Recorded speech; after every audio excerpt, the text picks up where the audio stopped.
Baik, terima kasih banyak Pak Ajir. Waktunya berapa lama Pak Ajir? Waktunya 10 menit. Baik. Plus. 10 menit plus. Baik. 10 menit plus Mbak. Baik, terima kasih banyak Pak Ajir. Terima kasih banyak Ibu Lina atas arahan yang sudah disampaikan dan overview yang sangat baik mengenai panduan yang sedang disusun oleh PPJK. Kami akan menyampaikan beberapa topik terkait pedoman teknis itu, tetapi lebih kepada mungkin kerangka dari kerjasama pemerintah dengan swasta. Next. Jadi kegiatan pada pagi hari ini, diskusi pada pagi hari ini akan berisi mengenai apa itu definisinya, latar belakangnya seperti apa, kerangka konsepnya apa, bahan belajar yang bisa kita pelajari nantinya apa, kemudian sedikit mengenai pedoman teknisnya dan juga apa key messages dari topik yang sedang kita bahas pada hari ini.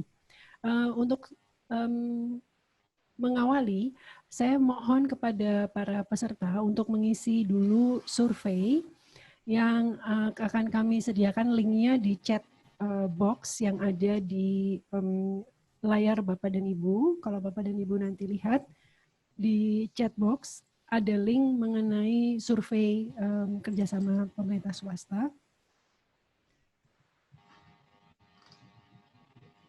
Ya, di situ Bapak dan Ibu lihat. Mohon untuk mengisi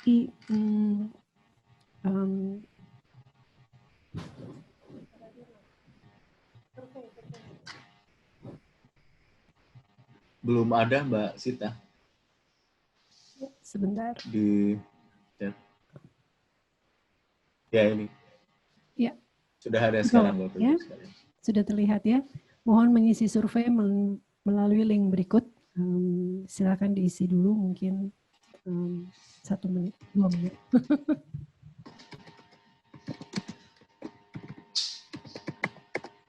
Silakan mengisi surveinya Bapak Ibu sekalian. Ini bagian dari pelaksanaan workshop pada pagi hari ini. Sudah mungkin Mbak. Sudah ya? Oke. Baik. Terima kasih Bapak dan Ibu. Kita akan lanjutkan. Tadi dalam survei tersebut ditanyakan mengenai definisi kemitraan pemerintah dengan swasta menurut perspektif Bapak dan Ibu. Kalau kita kembalikan kepada definisi, by definition, kemitraan itu adalah jalinan hubungan, gitu ya, kerjasama dengan mitra. Dan mitra itu kalau kita kembalikan juga definisinya adalah teman, sahabat, kawan kerja, pasangan kerja, itu rekan, begitu ya. Nah, definisi yang lebih luas dari kemitraan pemerintah dengan swasta, salah satunya dicoba dibuat oleh Kementerian Sosial, menyatakan bahwa itu merupakan hubungan yang sifatnya timbal balik dan saling menguntungkan. Jadi ada saling berbagi manfaat. Jadi baik pihak pemerintah maupun pihak swasta sama-sama mendapatkan manfaat dari hubungan tersebut. Dan prinsipnya tadi yang sudah juga disampaikan oleh Ibu Kapus, ada prinsip kesetaraan, ada hubungan yang setara antara pihak pemerintah dengan pihak swasta. Pemerintahnya siapa? Pemerintahnya tentu saja pemerintah pusat dan pemerintah daerah. Sementara swastanya siapa? Tadi juga sudah dijelaskan, ada macam-macam swasta itu. Ada badan usaha, ada organisasi nirlaba, organisasi masyarakat sipil, ya, berbagai macam kelompok dan individu. Kemudian, mengapa kita perlu kerjasama dengan pemerintah dengan swasta? Seperti tadi juga sudah disampaikan oleh Ibu Kapus, ada arahan mengenai pentingnya kerjasama swasta yang disebutkan dalam RPJMN. Kalau kita kembalikan bahwa isu dalam RPJMN khususnya untuk sektor kesehatan punya banyak sekali target-target sektor kesehatan yang harus dicapai, maka sangat penting di situ disebutkan kita harus terus mendorong adanya kerjasama multisektor dan juga peningkatan peran swasta. Dan kalau kita kembalikan kepada sistem kesehatan nasional, menurut Perpres, sistem kesehatan nasional adalah pengelolaan kesehatan yang diselenggarakan oleh semua komponen bangsa Indonesia. Semua komponen. Jadi bukan hanya komponen pemerintah, tetapi juga semua komponen, termasuk swasta. Baik itu yang nirlaba maupun yang berupa badan usaha. Nah, next. Kemudian Apa saja contoh-contoh kerjasama pemerintah dengan swasta di sektor kesehatan? Contohnya ada bermacam-macam. Di layanan kesehatan contohnya tadi Ibu Kapus juga menyatakan ada potensi yang besar dari fasilitas kesehatan yang dimiliki oleh swasta yang tersebar di mana-mana dan jumlahnya bahkan melebihi jumlah dari rumah sakit pemerintah. Di level sekunder, di level primer seperti apa? Di level primer pun kalau kita lihat, kalau kita gabungkan antara klinik dengan dokter praktek mandiri, jumlahnya jauh melebihi dari fasilitas kesehatan yang dimiliki oleh pemerintah. Sehingga punya potensi besar untuk penyediaan layanan kesehatan yang lebih terintegrasi antara pemerintah dengan swasta. Kemudian juga disebutkan contoh-contoh yang selama ini sudah berjalan, baik berupa filantropi, KTJS, dan sebagainya, yang sifatnya banyak ke arah promotif preventif. Ya. Tapi juga ada kerjasama-kerjasama untuk peralatan dan perlengkapan. Tadi disebutkan contohnya mengenai KSO di rumah sakit. Tetapi juga ada kegiatan-kegiatan penyediaan peralatan dan perlengkapan yang disediakan dalam rangka filantropi untuk misalnya penanganan COVID yang baru-baru ini kita amati. Menurut catatan kami, selama pandemi COVID ini, donasi yang diberikan untuk COVID oleh sektor swasta nilainya mencapai hampir 1 triliun rupiah. Jadi cukup besar sebetulnya. Kemudian ada juga potensi untuk kerjasama dalam riset dan pengembangan teknologi. Seperti kita ketahui, salah satu yayasan yang sekarang bekerja sama dengan UGM sudah 10 tahun kerjasamanya melakukan riset. Dan ini adalah investasi yang mereka lakukan untuk pengembangan sebuah teknologi baru yang akan diterapkan. Tetapi penerapannya nanti membutuhkan tentu saja juga investasi dari pemerintah, yaitu mungkin untuk melakukan pilot dan sebagainya. Nah, Bapak dan Ibu, kerangka untuk kerjasama konsep keterlibatan swasta dan kerjasama pemerintah dengan swasta sebetulnya bisa disederhanakan seperti ini. Jadi, utamanya adalah kita ingin mencapai sebuah tujuan dari sistem kesehatan. Tadi disampaikan sistem kesehatan itu harusnya dilakukan oleh semua komponen dalam bangsa Indonesia. Nah, tujuan-tujuan sektor kesehatan itu ada banyak sekali. Ada tujuan cakupan kesehatan semesta, ada isu-isu prioritas, dan sebagainya. Nah, untuk mencapai tujuan-tujuan tersebut, kita harus memahami sistem kesehatan kita seperti apa. Nah, ini yang dilakukan di dalam komponen assessment. Kita melakukan kajian untuk memahami apa kapasitas dan peran yang sudah dilakukan oleh pemerintah, apa kapasitas dan peran yang sudah dilakukan oleh pihak swasta. Untuk apa asesmen ini dilakukan adalah untuk mengidentifikasi adanya gap antara kebutuhan dengan penyediaan yang tersedia saat ini. Supaya apa? Supaya bisa teridentifikasi peluang-peluang kerjasama dengan swasta dan pemerintah. Tetapi untuk memungkinkan kerjasama tersebut tentu saja butuh kajian lain yang memahami mekanisme tata kelola, tadi disebutkan oleh Ibu Lina, aturan-aturan yang memungkinkan dan sebagainya. Dan ini juga harus kita siapkan supaya kerjasama ini sifatnya strategik. Jadi tidak scattered, tidak terpencar-pencar di mana-mana, kita tidak bisa mendatanya, tetapi harus strategik, terkelola, dan terencana dengan baik.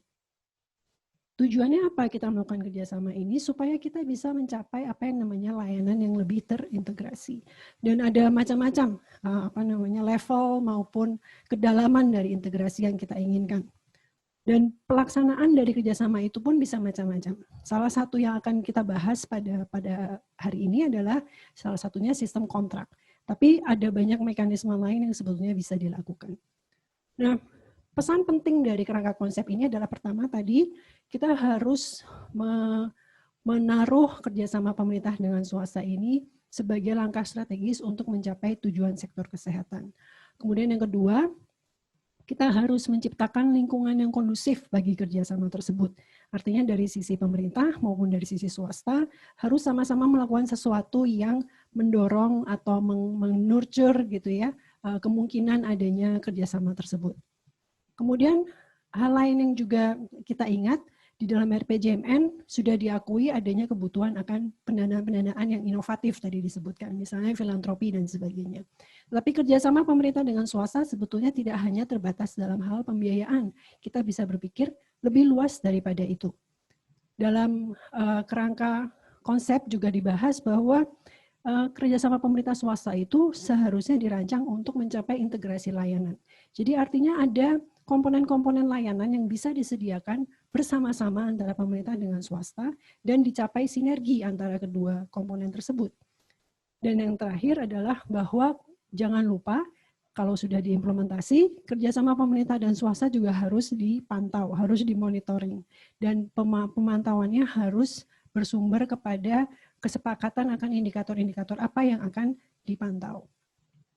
Jadi kalau Bapak dan Ibu lihat, kerangka konsep keterlibatan swasta mencakup beberapa langkah ini, dan ini semua bisa dilakukan oleh Bapak dan Ibu yang dimungkinkan dengan adanya nanti panduan dari PPJK yang sedang disusun saat ini.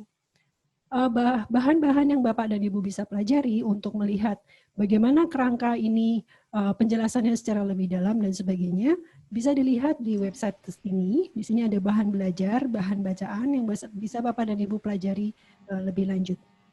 Pak Ajir, waktu saya habis, saya boleh lanjutkan? Habis, ya. Saya kasih tambahan waktu 2 menit, Mbak. Silakan. Time 2 menit, baik. Terima kasih banyak, Pak Ajir.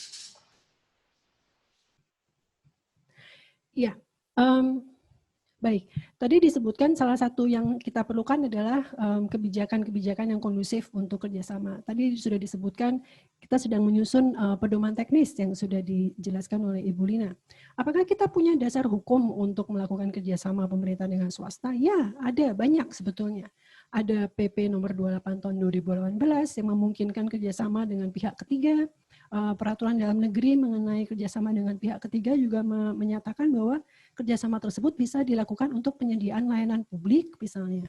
Kemudian Permenkes tahun 2019 juga menyebutkan perlunya peningkatan kemitraan dengan siapa? Dengan lembaga masyarakat, organisasi masyarakat, dan swasta.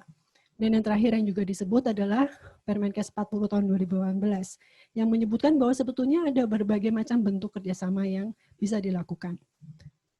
Apakah isi dari pedoman teknis tersebut tadi sudah disebutkan mengenai kelembagaan. Nah, hal penting yang perlu diingat Bapak dan Ibu mengenai kelembagaan adalah pesan penting dari Ibu Kapus tadi, bahwa adanya Simpul KPS ini memungkinkan adanya integrasi dari informasi dan data semua jenis kerjasama yang dilakukan. Jadi informasi dan data tersebut tidak hanya ada di masing-masing direktorat atau subdirektorat, tetapi juga ada di Simpul KPS, sehingga informasi tersebut tercapture dan bisa memberikan arahan yang lebih strategis ke depan untuk perencanaannya. Kemudian dari hal prosedur, di sini juga dijelaskan masing-masing tim yang ada di dalam kelembagaan tersebut akan memiliki peran dalam masa-masa yang berbeda. Ada yang lebih berperan pada masa pra-persiapan, ada yang lebih berperan pada masa persiapan, dan seterusnya. Kemudian untuk pembiayaannya tadi juga sudah disebutkan, ada berbagai macam mekanisme yang dimungkinkan untuk pembiayaan dari kerjasama tersebut. Yang terakhir yang ingin saya sampaikan adalah pemantauan dan evaluasi. Untuk indikator yang akan dipantau dan dievaluasi, kalau kami boleh sarankan, maka ini harusnya diarahkan kepada indikator-indikator yang mencerminkan mutu. Kenapa demikian? Karena Bapak dan Ibu ingin membiayai apa yang bermutu. Tadi disebutkan strategic health purchasing, ya, itu harus membeli mutu. Jadi nantinya Bapak dan Ibu, kerjasama dengan pemerintah dengan swasta bukan hanya hubungan yang saling menguntungkan, saling berbagi manfaat, saling berbagi risiko, tapi harus strategis, terencana, dan harus membeli mutu. Dan hubungan dengan mitra itu harus dibangun, tidak bisa dalam satu malam terjadi, harus dibangun dan harus dipupuk dengan penuh kasih sayang. Begitu saja yang bisa saya sampaikan, Pak Ajir, terima kasih banyak. Dan kami mengharapkan ada diskusi yang lebih konstruktif dalam sesi berikutnya. Terima kasih.